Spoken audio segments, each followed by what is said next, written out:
Jusque-là, tous les jours que je ne fais que l'appeler, tous les jours. Je ne sais pas là où Bala Samoura a envoyé mon mari. Je ne sais pas.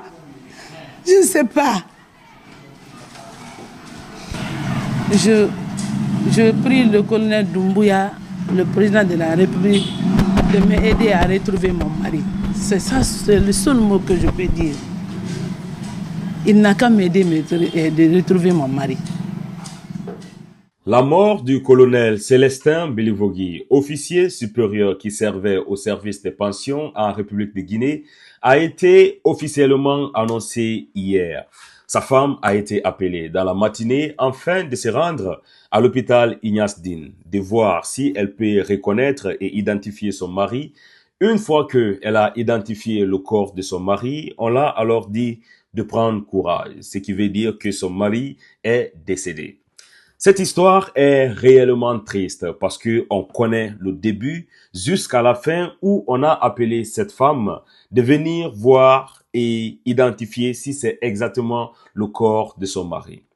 Ce qu'il faut préciser dans cette vidéo, c'est que le colonel Célestin Belivogui a été arrêté après les événements qui s'étaient produits à la maison centrale. Je veux parler de l'évasion du 4 novembre où plusieurs hauts gradés de l'armée guinéenne, comme le colonel Claude Pivi, le capitaine Moussa Dadis Camara, le colonel Tchegboro, le colonel Blaise Goumou, se sont échappés de la maison centrale. Quelques jours après, il y a eu beaucoup d'officiers en République de Guinée qui étaient arrêtés. L'un d'entre eux est le colonel Célestin Belivogui. Si on se rappelle, dès le début, sa femme avait fait un cri de cœur sur les réseaux sociaux et demandait au général Mamadi Doumbouya de l'aider afin de voir, même si c'est une fois, son mari. Ce cri de cœur n'a pas été attendu. Et de l'autre côté, le procureur de la République avait fait une vidéo en disant que ni Biloba, ni Foni Kemenge, ni Célestin Belivogui, qu'ils ne savent pas où ils sont et que voilà, l'État n'est pas responsable de leur disparition. Un autre fort étonnement, c'est l'état-major de l'armée qui a appelé hier sa femme afin de venir voir si elle peut identifier le monsieur, si c'est exactement son mari. Cette histoire est triste et dans cette vidéo que je vais vous montrer, c'est des pièces qui sont réunies, des pièces qui nous poussent à comprendre comment est-ce que ce problème a commencé et jusqu'à la fin. Vers les midi, le mercredi surpassé, ça fait 2 semaines. Il me dit, Yatou, Bala Samoura m'a appelé quand j'étais dans la voiture. Il m'a dit que j'ai une convocation. Je lui ai dit, ok, je viens à mon service. Arrivé à son service, il est rentré dans son bureau, il y a des gendarmes qui sont venus le chercher avec une convocation.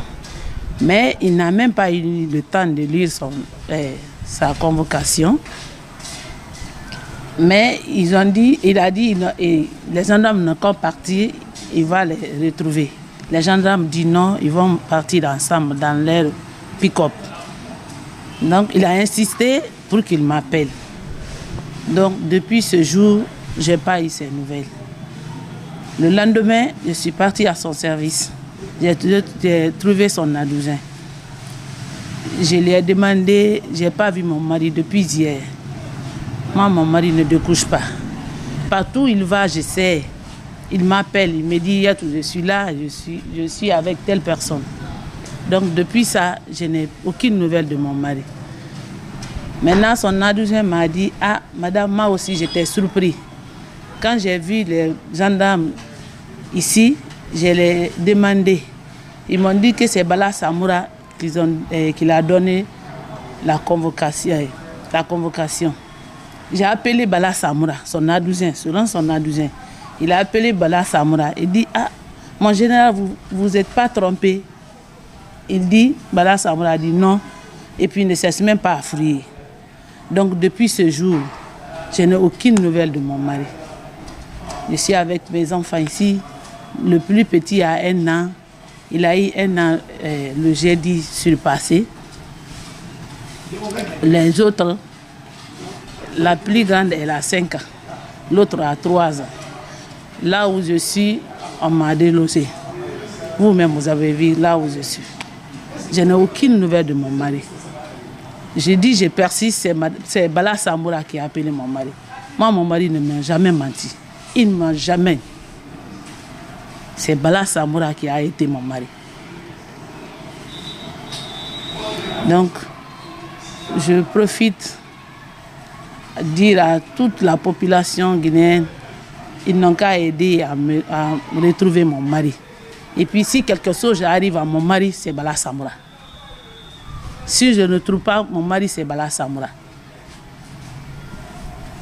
Vous avez essayé d'aller dans Je suis allée au commandement. J'ai tout fait, je n'ai pas pu le retrouver. J'ai tout fait.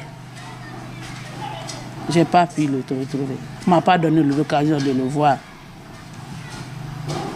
Donc, je demande au colonel Mamadi Doumbouya, il n'a qu'à m'aider de retrouver mon mari. Je lui demande ça. Il n'a qu'à m'aider de retrouver mon mari. Colonel Pépé Célestin Bilivogui, le marin, celui qui travaille à la pension militaire. Aujourd'hui, comment vous vivez à l'absence de votre mari? Je vis, vous-même vous voyez, je vis mal. Je vis mal. Je suis même malade comme ça. Je vis mal. Je n'ai aucune nouvelle de mon mari. Je suis avec mes enfants. On m'a délogé. Je suis dehors avec mes bagages. Je demande à Mamadi Doumbouya de m'aider de trouver mon mari. Maintenant, par rapport récemment, on a appris qu'il a été radié. Comment vous avez vécu ça? C'est Dieu seul qui sait comme ce que j'ai vécu. C'est Dieu seul qui sait ce que j'ai vécu encore.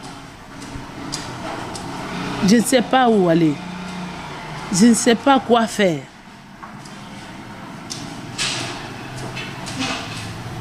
C'est Dieu seul qui sait ce que je traverse maintenant.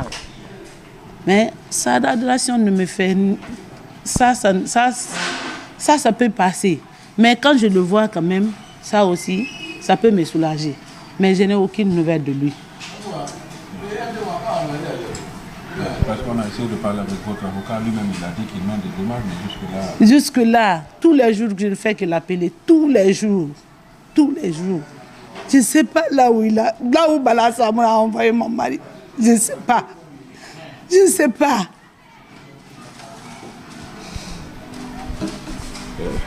C'est vraiment pathétique. Aujourd'hui, le colonel donc est interpellé pour vous aider.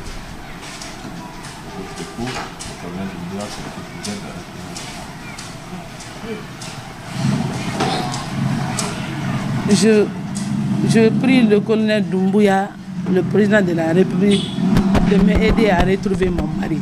C'est ça, c'est le seul mot que je peux dire. Il n'a qu'à m'aider de retrouver mon mari. Aujourd'hui, vous avez été délogé là où vous logez? Oui. Depuis, on est rentré ici avant-hier à 5h du matin.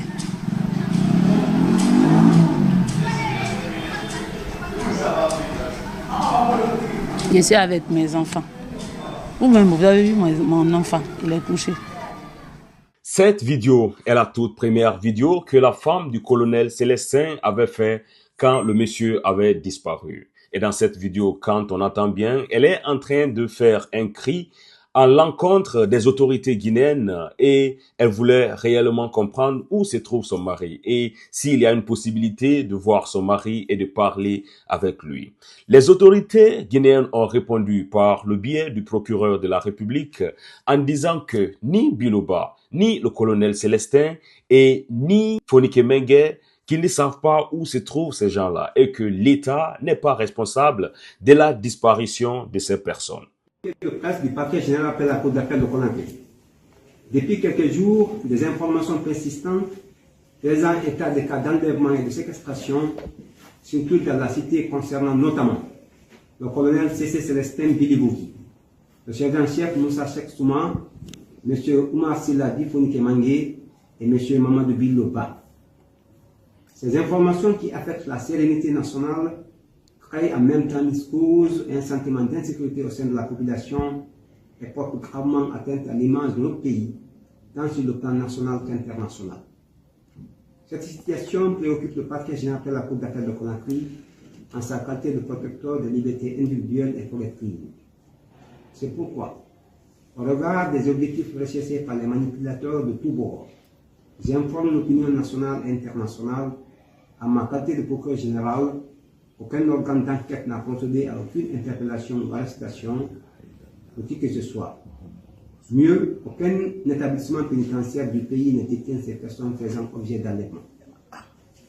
Ainsi, sur le fondement des attributions qui sont devenues au parquet général, par les dispositions de l'article 41 code suivant du Code de procédure pénale, des instructions ont été données aux différents parquets d'instance de Conakry, à l'effet d'ouvrir des enquêtes minutieuses et complètes sur ces faits et nous tenir informés en temps réel de l'évolution de la procédure. Dans le même élan, les services de police judiciaire sont à pied d'œuvre pour rechercher les personnes enlevées, identifier et interpeller les présumés auteurs de ces faits. Pour ce faire, le parquet général invite tout individu, toute autorité constituée, tout fonctionnaire civil ou militaire, de fournir tout renseignement dont il dispose, susceptible de faire évoluer la procédure aux différents parquets et aux services de police judiciaire. Enfin, le parquet général exhorte la population à observer le calme et la tranquillité, tout en faisant confiance en sa justice. Fait à Conakry le 17 juillet 2024, le procureur général. Une triste réalité quand on voit que cette histoire s'est terminée comme ça. Le téléphone a été sonné, quelqu'un m'a appelé quand ça m'a dit. Il m'a dit si je peux partir quand ça m'a dit. J'ai dit c'est qui? Il m'a dit c'est pas Madame Célestin. J'ai dit oui. Tu peux venir au camp Samori. J'ai dit ok. J'ai dit si c'est à propos de mon mari, je suis disponible. Donc j'ai appelé son frère, je l'ai expliqué. Il m'a dit ok, il faut partir. Donc je suis allée, ils ont commencé à les appeler de gauche à droite. Après nous sommes montés dans le véhicule et ainsi à la mort. Ils sont partis, ils ont fait sortir le corps. Ils m'ont demandé d'identifier si c'est lui. Donc je l'ai vérifié. Comme il avait deux signes sur son corps, donc j'ai vérifié les deux.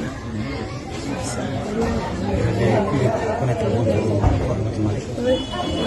Et après, qu'est-ce qu'ils vous ont dit? Ils m'ont rien dit. Ils m'ont dit de prendre seulement le courage que c'est dur. Ils ont cherché un taxi pour moi, pour m'envoyer à la maison. Et on vous a pas dit qu'est-ce qu'on devait faire du corps de votre mari? Ils m'ont rien dit. Donc j'étais là-bas, j'ai appelé son frère. Je lui ai envoyé le numéro qu'il m'a appelé. On appelle ce numéro-là maintenant, là. Personne ne décroche. Est-ce qu'ils vous ont dit la cause?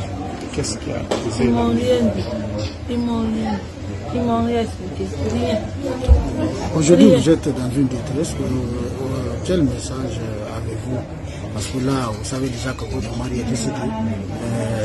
Le corps, est-ce que vous avez un message pour nous?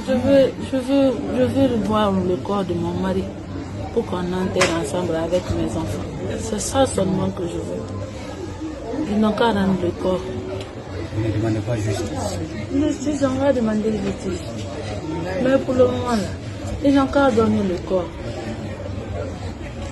Parce que Rappelez-nous dans quelles conditions vous avez vécu avec vos enfants à la maison? difficilement, vous avez vu ici. Difficilement. Mes enfants viennent d'arriver. Mes enfants étaient avec la grande sœur. Parce qu'avec la grande clinique, là, il y avait le vent ici.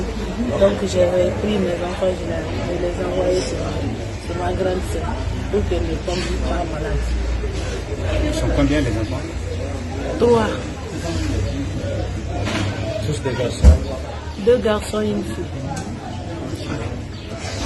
Personne. Ils sont attends, c'est le plus petit ça.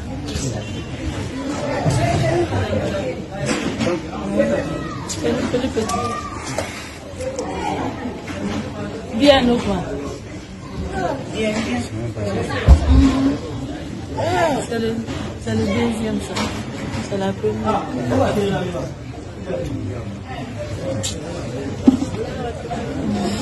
Sincère condoléances. Non, on a trouvé un militaire à la mort. Je suis parti avec 3. Le colonel qui vous a appelé, vous connaissez son nom? Oui. On dit colonel Soumanzi. Je ne connais pas d'autres. On dit colonel Soumanzi. Le corps de votre mari qui vous a été présenté parmi tant de corps ou c'est l'unique? Quand nous sommes partis, seulement ils ont tiré un tiroir pour que je l'identifie. Il y avait beaucoup de corps dans le tiroir. Seulement un tiroir seulement qu'on a tiré. On n'a pas tiré Bon courage. Merci. En tout cas, mes frères, si vous voulez encore comprendre de plus, je vous invite à regarder cette vidéo jusqu'à la fin. Et voilà, la personne qui s'exprime dans cette autre vidéo est quelqu'un qui s'est dit qu'il était le bon petit du colonel Célestin et qu'il a vécu le jour où ce monsieur a été arrêté. Il continue même à dire que il a été arrêté le même jour avec le colonel Célestin. On écoute ce qu'il est en train de dire et ces informations sont quand même à prendre à la pincette parce que je ne connais pas si c'est réellement authentique. Le 4 novembre, comme tout le peuple de Guinée le sait, ce qui s'est passé. Il y a eu des arrestations injustes. Bon, moi, personnellement, ce jour, j'étais chez moi, comme tout Guinéen. J'ai appelé mon chef, Célestin, qui était à son salle de gym. Je lui ai demandé s'il a suivi les infos. Il m'a répondu oui, qu'il était au salle de gym. Par après, je suis allé chez lui. On a passé toute la journée. Il m'a dit aujourd'hui, je n'ai rien, mon petit. Soulevez un peu là. Il m'a dit mon petit, aujourd'hui, je n'ai rien. On risque même de m'expulser à la maison ici parce que je n'ai pas payé la fin du mois. Je lui ai dit que Dieu nous vienne en aide. Il occupait quelle fonction? Chef de division pension. Chef de division pension. À la direction générale des pensions militaires anciens combattants. Mercredi le 8. Ça c'est après le 4 novembre. Après le 4 novembre. Mercredi le 8. On était à la direction générale des pensions. Moi personnellement, présentement j'étais là-bas. J'ai reçu l'appel du colonel Célestin qui m'a commissionné d'aller chez une dame du CNRD. Chez une dame du CNRD. Du CNRD, une dame connue, une brave dame qui a beaucoup fait pour le CNRD depuis l'avènement du CNRD, qui a beaucoup fait. D'aller dire à la dame de l'aider au moins d'avoir un peu pour compléter à ce qu'il essaye de payer le loyer ou bien de quitter parce qu'il n'a rien. Donc, ce qui fut fait, je me suis déplacé. Je suis allé voir la dame. Comme elle était en réunion, elle m'a dit de me retourner, qu'elle-même, elle va appeler le colonel Célestin pour envoyer quelqu'un. Je me suis retourné. Une fois dans la cour du bureau, c'est le colonel qui se gare dans sa voiture, Célestin. Je suis rentré dans la salle. Quand vous avez quitté le bureau de la dame? De la dame. Bon, je suis revenu à la direction générale des pensions militaires. Oui. Ça n'a pas fait 2 minutes, le colonel Célestin est rentré dans sa voiture, il s'est garé. Il est descendu, il est parti à son bureau. Oui. Après 5 minutes, une pick-up de la gendarmerie est rentrée dans la cour, accompagné d'un colonel, d'un lieutenant-colonel gendarme, qui s'est dirigé vers son bureau.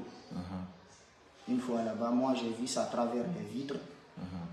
Je me suis déplacé pour aller voir ce qui ne va pas. Et je n'étais pas le seul, parce qu'il y avait plein de militaires. On est venu, on est rentré dans le bureau. On a trouvé le colonel assis. J'ai entendu le colonel Célestin appeler sa femme et dire Bala Samoura a envoyé une convocation. Il y a un colonel qui est venu ici qui est de partir avec lui. Répétez la partie s'il vous plaît. Quand vous avez vu le colonel assis dans son bureau? Au téléphone avec sa femme. Au téléphone avec sa femme. Allô? Madame, Bala Samoura a envoyé un colonel pour me chercher. Avec une convocation. Que de me présenter. Il a coupé, il a raccroché. Il a dit au colonel, allons-y, c'est mon chef je l'adjoins. Je vais aller m'expliquer là-bas avant qu'on ne bouge. Il est venu s'expliquer devant l'adjoint. L'adjoint de la Direction générale des pensions militaires. L'adjoint lui a dit, ok, il faut leur suivre, je vais remonter l'information. Le colonel est sorti, il a fermé son bureau. Il a pris son sac. Il a pris son téléphone, son sac et la clé du bureau et la clé de la voiture. Il m'a confié, il m'a dit, prends ça, mets ça dans la voiture. Je suis venu, j'ai mis dans la voiture. Il est parti avec les gendarmes. Après 5 minutes, j'ai appelé sa femme. Sa femme m'a dit, il faut quitter la ville. Ils ont arrêté mon mari, je ne sais pas pourquoi. Il faut quitter la ville. Il faut quitter. Sa femme? Sa femme. C'est-à-dire? Elle m'a dit de quitter pour ne pas que moi aussi j'arrive à avoir des problèmes avec ça. Parce que tout le monde connaît que c'est un grand à moi. Que vous êtes un proche oui, au colonel automatiquement, Célestin. j'ai appelé ma maman. J'ai informé ma maman de ce qui se passe.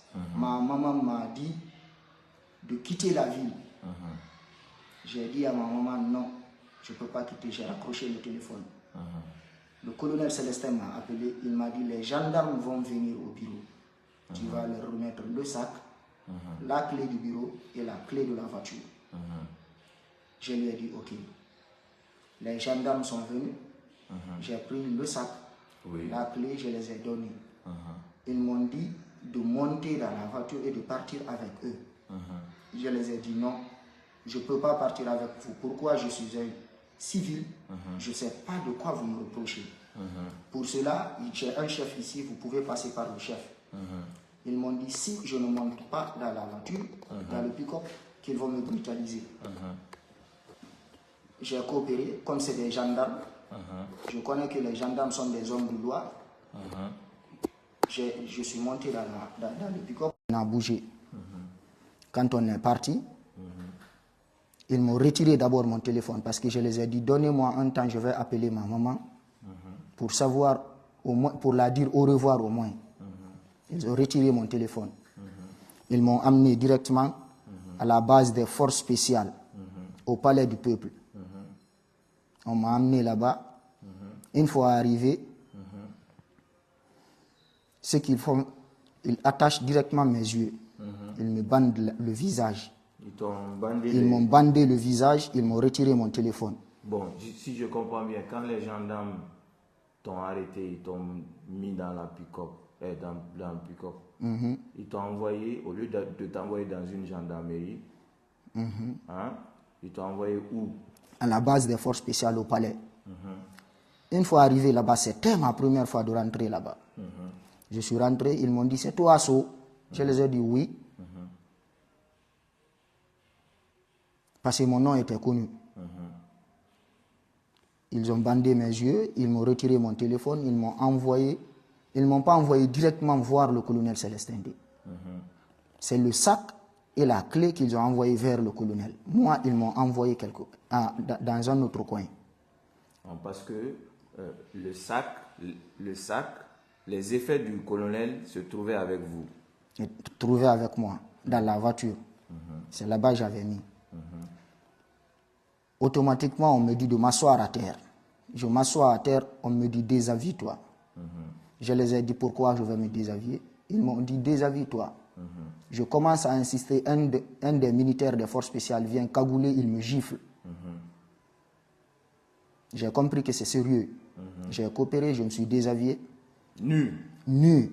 Je me suis déshabillé nu, tête aux pieds. Ils m'ont dit de me mettre à terre, je me suis mis à terre.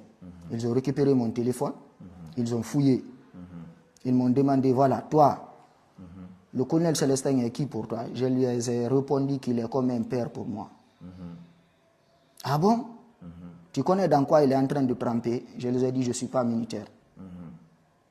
Ils m'ont dit, ok, maintenant on va te poser des questions. Si tu ne réponds pas, on va t'égorger, on va t'éliminer ici. D'ailleurs, il faut faire sortir tout ce qui est dans ton bédou, dans ton calepin. J'ai fait sortir. Dans mon calepin, ils ont vu un petit talisman. Là où j'avais écrit Yassine, je portais ça souvent avec moi. Parce que à chaque fois je tombais, je faisais des crises. Donc ma maman a cherché ça pour moi. Ils ont vu ça. Il y avait un Simbo entre eux là-bas. Quand j'ai déballé le talisman, il a vu ça, il a fui. Le Timbo a couru. Le Simbo. Le Simbo, il a couru, un Simbo militaire. C'était ma première fois de voir un Simbo militaire. Il a couru. Ça, c'était à la base des forces À la base des forces spéciales. Mais il y a un jeune qui connaît très bien le Coran. Quand j'ai fait sortir, il a commencé à lire. Il dit, ah ça c'est Yassine ça. Ils sont venus maintenant, ils m'ont demandé, oui, que moi je suis un marabout. Je les ai dit quoi? Ils m'ont dit, tu es un marabout. Nous, on a eu des nouvelles que c'est toi qui es en train de partir chez les marabouts pour colonel Célestin. Pour faire quoi? Pour lui faire quoi? Pour qu'il devienne qui? Dites-moi. Ils m'ont dit, tu es de quel village? Je les ai dit, je suis de l'Abbé. Précisément où? Je ne les ai pas dit. Ils m'ont demandé, tu connais Selou Dalin? Je les ai dit, je le connais comme tout Guinéen. Ah bon, il est qui pour toi? Non, c'est un opposant, mais pas moi, mon opposant. Parce que moi, je n'ai jamais voté pour lui. Je n'ai jamais voté pour un opposant en Guinée.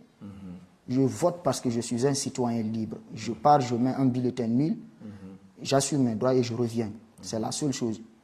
Je suis un technicien, je suis apolitique. Partagez. Je suis apolitique, je suis apolitique. Excusez-moi mon frère. L'Afrique, tout le peuple africain, y compris le monde, doit savoir aujourd'hui ce qui est en train de se passer dans notre pays, la Guinée. Il n'y a pas plus tard, il y a 2 jours, le Sénégal, oui, a montré que c'est un pays de modèle de démocratie. Excusez-moi de vous avoir interrompu. Il n'y a pas de problème. Il n'y a pas de problème, mon frère.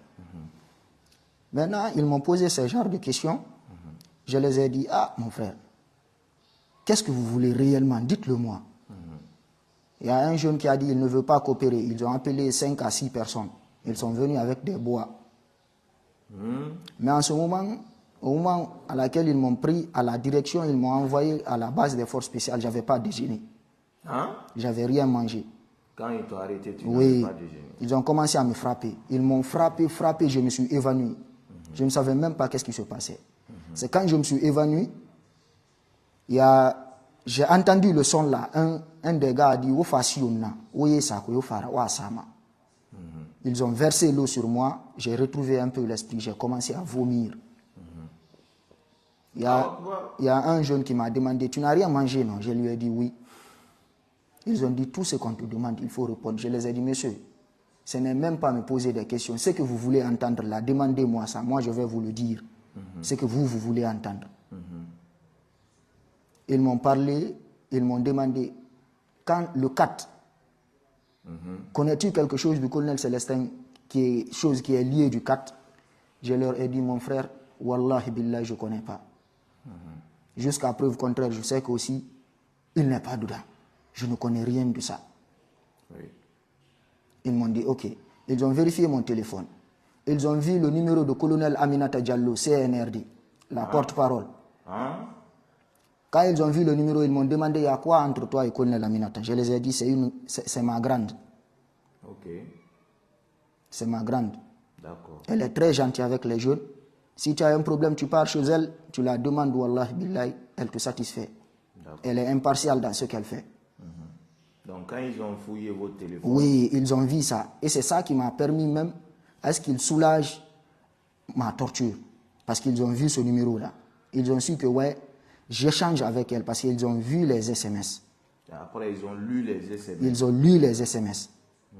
Les SMS n'étaient pas liés à quelque chose. La seule chose, c'est merci madame pour tout ce que vous avez fait pour moi. Qu'Allah vous bénisse. C'est ça. Okay. Ils ont vu ça. Après, ils m'ont dit maintenant de rester à côté. En ce moment, je tremblais. Et j'entendais des cris dans une salle là-bas, des cris, des gens qui criaient. On me disait, si tu ne fais pas attention, tu as entendu le cri là-bas, on va t'envoyer là-bas. Je les ai dit, mon frère, tout ce que vous voulez demander, moi. Je leur ai dit, mon frère, nous, Allah, je ne vais rien vous cacher. Tout ce que vous voulez demander, moi, si je cherche, je vais vous le dire. Ils m'ont dit, ok. Quand j'ai resté jusqu'à 17h, 18h, je les ai dit maintenant, s'il vous plaît, donnez-moi de l'eau à boire. Ils m'ont donné un sipin d'eau, j'ai bu. Mais à chaque fois que je bois l'eau, je vomis. Je les ai dit, accompagnez-moi, je vais aller uriner. Tout ça là, mes yeux étaient bandés. Je suis parti pour uriner, j'ai enlevé ma bande comme ça pour voir là où uriner. J'ai retourné mon visage, j'ai vu 2 corps sans vie couchés. 2 corps sans vie couchés. Quand j'ai vu ça, je me suis dit, ouais, c'est fini. C'est fini pour moi, c'est fini. Quand je me suis retourné, j'ai pris le sipa d'eau. Je me suis caché, j'ai fait simulation de prendre l'ablution, quoi. J'ai commencé à lire la Fatiha, Ayat al-Kursi. Là, au moins... S'il vous plaît, vous pouvez un peu revenir sur cette partie-là, parce que c'est un peu... Ça a passé un peu plus vite. C'est-à-dire, quand vous avez eu les envies de vous mettre à l'aise, vous avez demandé qu'ils vous aident à aller aux toilettes. Ils m'ont accompagné. Maintenant, en partant, vos yeux étaient bandés. En rentrant dans la toilette, j'ai soulevé la bande. Mais il y a une précision que j'aimerais savoir ici, que vous dites encore une fois. À votre arrivée à la base des forces spéciales. À la base là. Oui. C'est Horizon, le nom c'est Horizon. Vous avez bien reconnu que c'était la base des forces spéciales? Dans la voiture, oui. De la voiture jusque là-bas, ça n'a pas fait 5 minutes.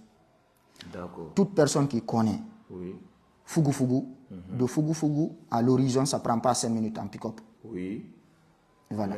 Maintenant, quand vous êtes arrivé, vous avez vu vous-même que vous êtes arrivé. On m'a fait rentrer là-bas, c'est quand on m'a fait asseoir à terre qu'ils ont bandé mes yeux. D'accord. Si vous avez compris. J'ai compris. Voilà. Maintenant, quand vous êtes parti aux toilettes, arrivé aux toilettes, en rentrant, maintenant, allez-y. J'ai soulevé la bande, j'ai regardé c'était vers ma gauche, j'ai vu 2 corps sans vie couchés. 2 corps sans vie. Ces 2 corps sans vie là. C'est 2 personnes mortes, couchées là-bas. Sans vie là, ils étaient comment? C'était des traces de balles ou bien des traces non, de non. Ils étaient couchés, il y avait du sang partout. Il y avait du sang partout. Ça, c'était le 8, vers les 18 heures. J'ai même pas bien uriner. Je me suis retourné, j'ai commencé à lire la Fatiha, Ayat al-Kursi. Au moins, s'ils arrivent à me tuer, que tout musulman souhaite, ta dernière parole soit le nom de Dieu. Et j'arrêtais pas de faire cela. Ils sont revenus, ils m'ont dit, bon, Itang, il faut t'asseoir ici. Ils sont partis, ils ont envoyé quelque chose à manger, ils m'ont donné ça, je les ai dit, je ne vais pas manger. Un de leurs jeunes a pris, il a goûté, il m'a dit, il faut manger, il n'y a rien. Je les ai dit, ok, j'ai déposé. Je suis resté jusqu'à 20h sans manger.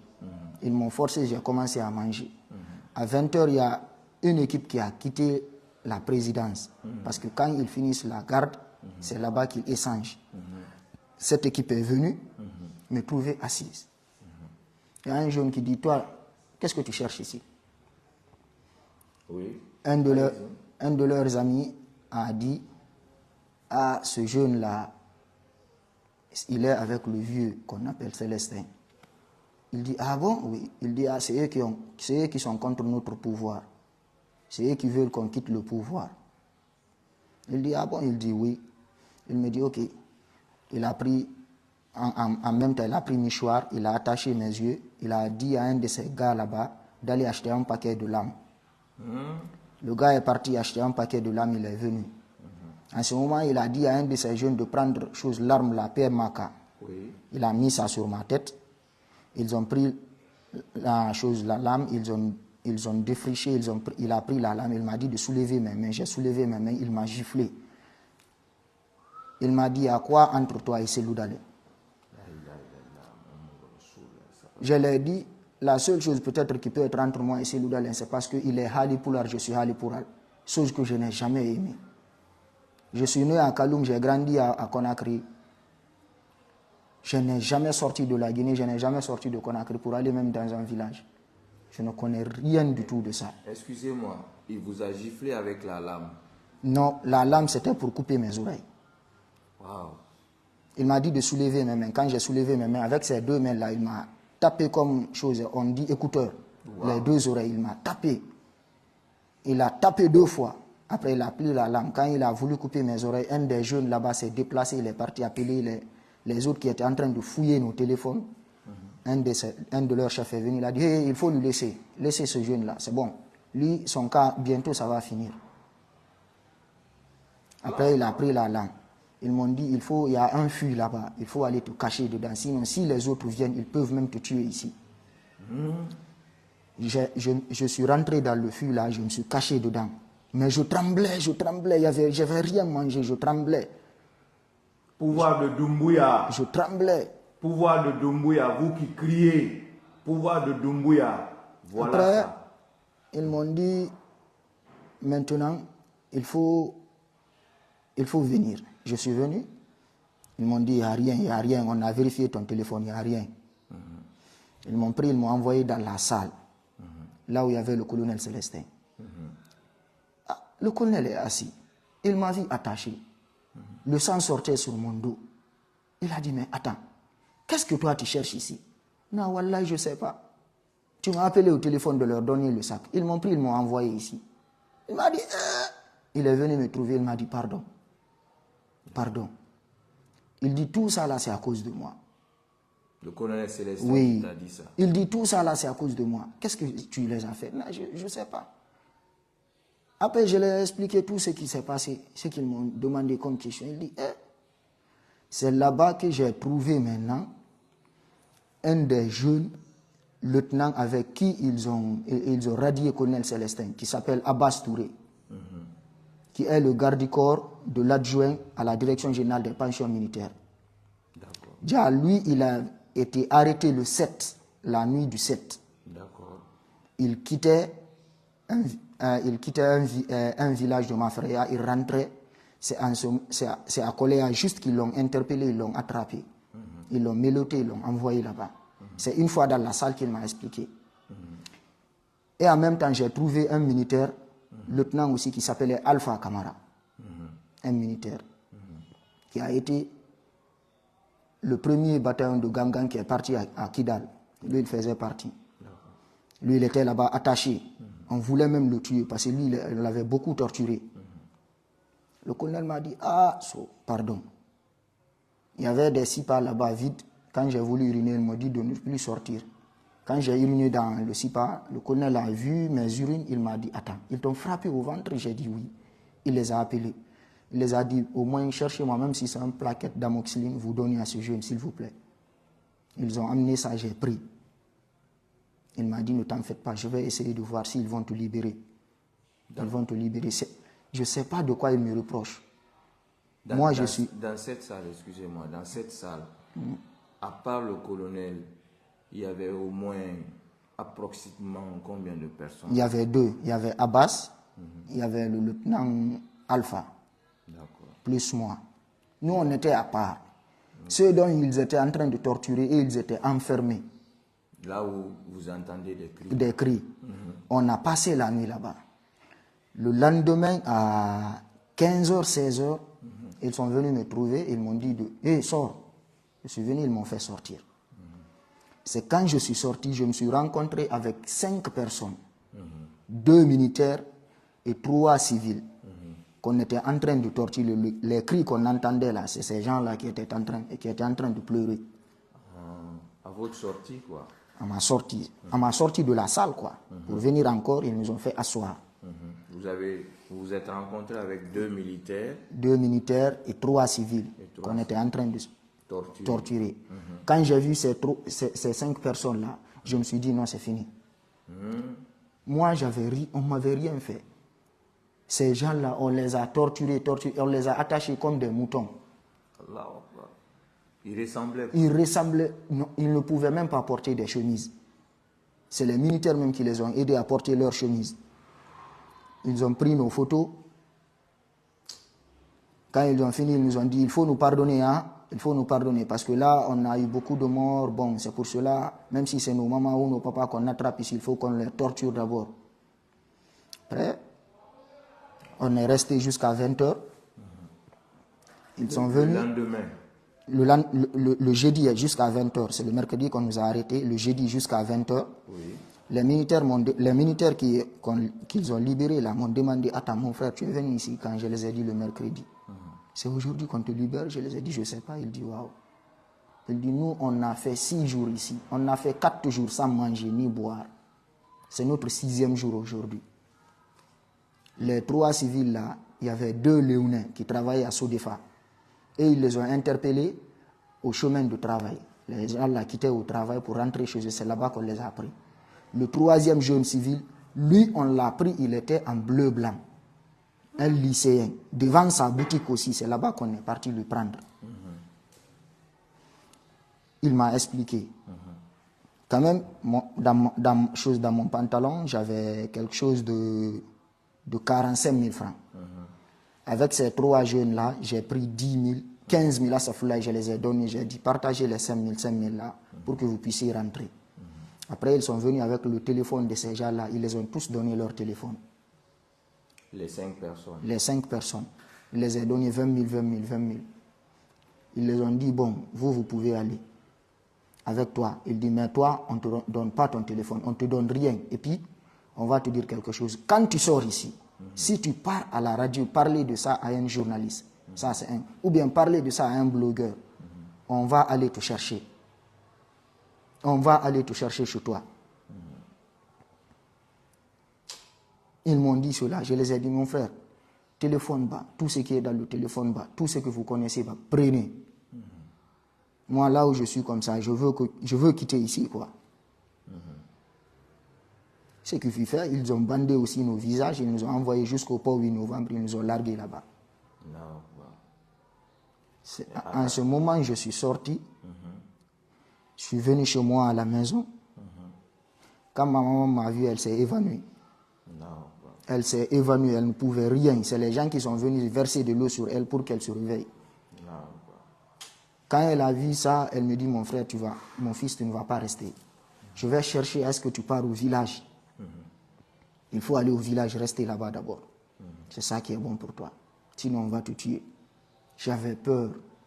Depuis que je suis né à Conakry, j'ai grandi à Conakry.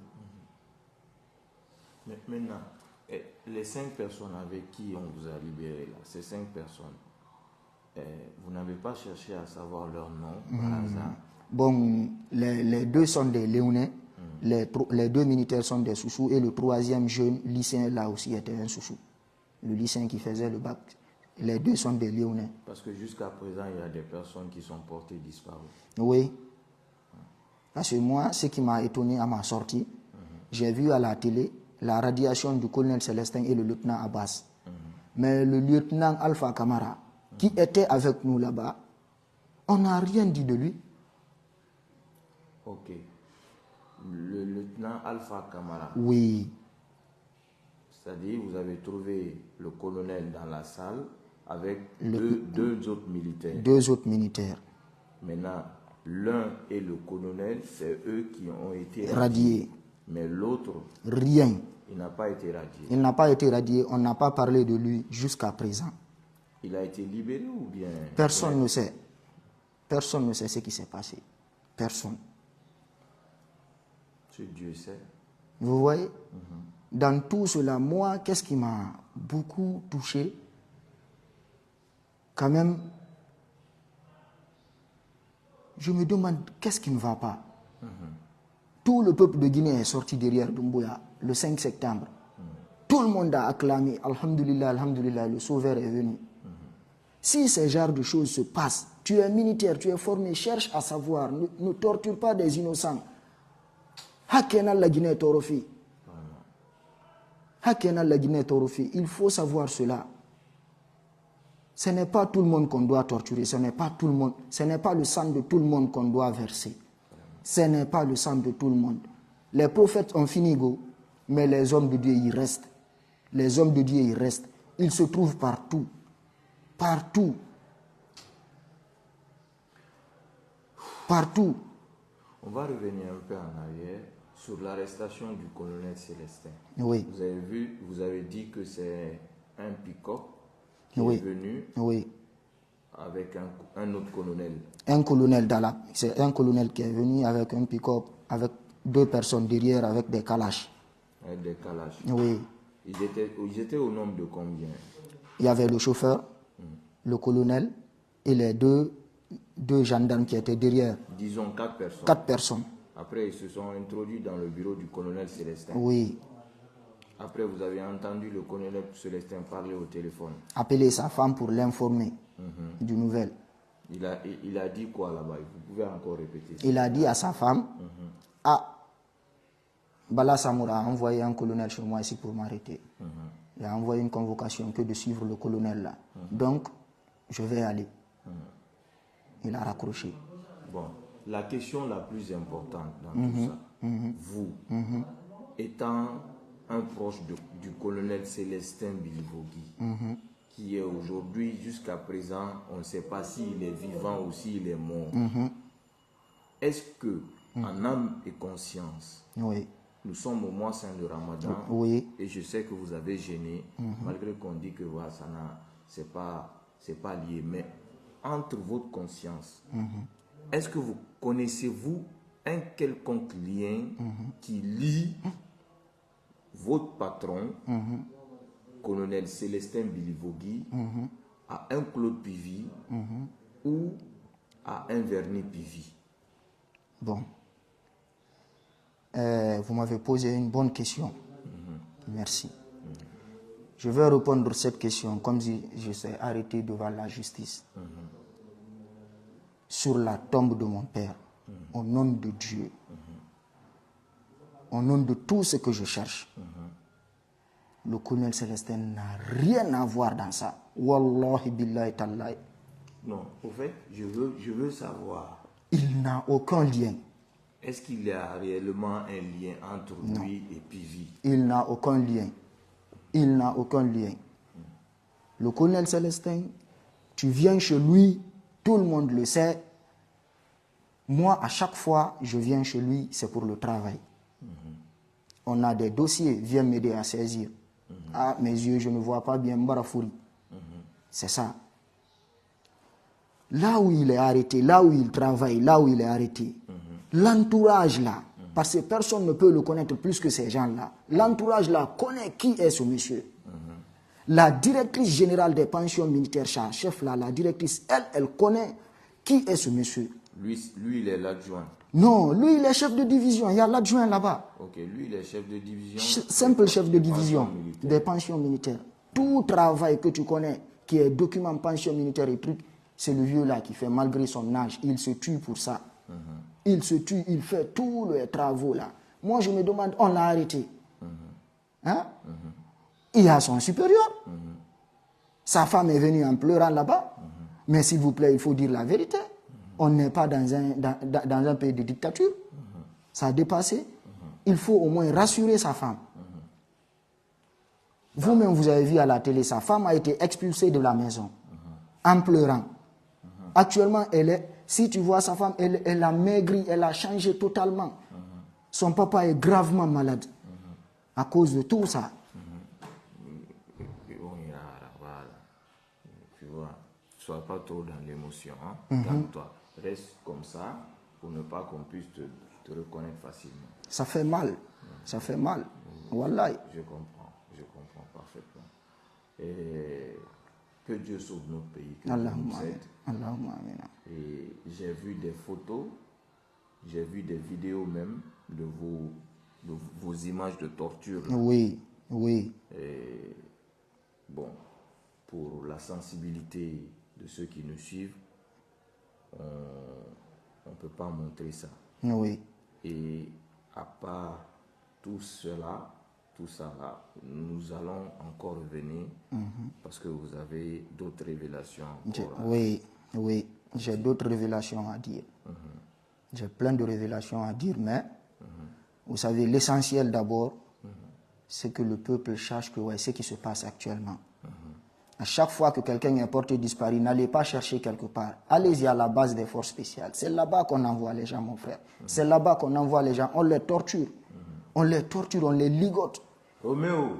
On les ligote, mon frère. Il n'y a pas plus énervant que ça. Roméo, tout passe. Mali dit tout passe. Il n'y a pas plus. Non, non, non. Tout passe, tout va passer, tout finit par passer. Mais Dieu est grand. Dieu est grand. Parce que nous, on priera Dieu. Dieu est pour tout le monde. Moi, je vais prier Dieu à ce qu'il sauve ce pays. Parce que seul Dieu a le dernier mot.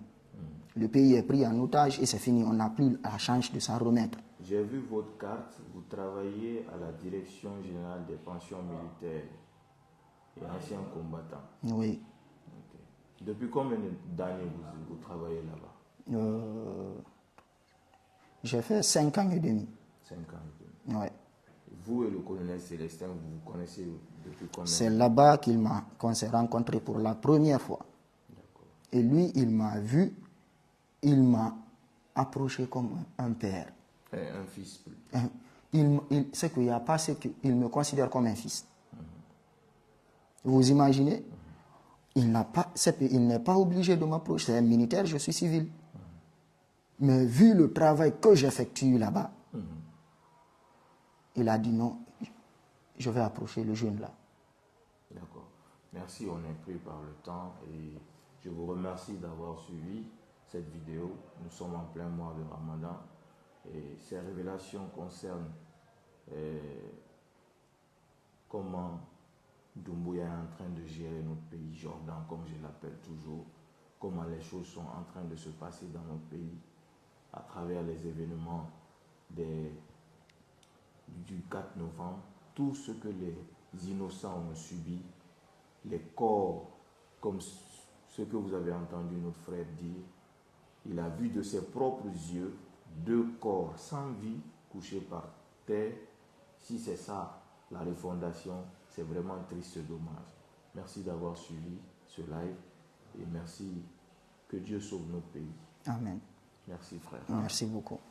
À plus pour une nouvelle vidéo mes frères.